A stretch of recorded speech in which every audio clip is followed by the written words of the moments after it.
Hi, in this video, I want to share with you top 3 easy backend that you must know as a frontend or a mobile developer. Are you ready? Let's go.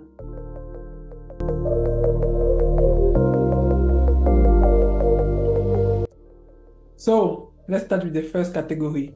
They are called simple backend because they are really easy to use and also easy to deploy.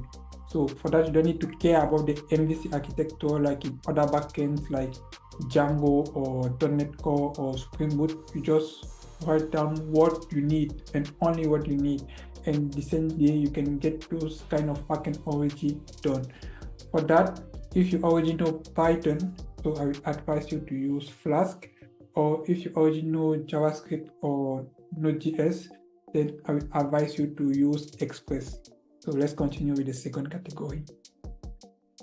So the second category are headless CMS. So the headless in front just means that you don't need to have a specific frontend to use them, unlike other CMS like WordPress. So my favorite one is Scrappy. I really like it and it's also easy to use. You can see those headless CMS like Visual Backends because actually you use a dashboard to create your entities, and you can already start to do your HTTP short requests, create, read, update, and chill it. So the third category are called serverless backend, also known as backend as service. For those kind of backend, you don't need to manage the server yourself.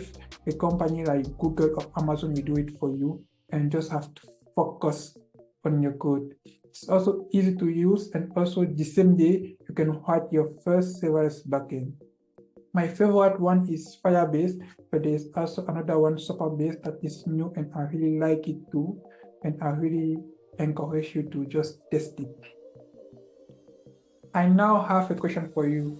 What is your favorite backend in the list? And if you have another backend, just write it down on the comment below. And don't also forget to like and subscribe, and I invite you to watch this video.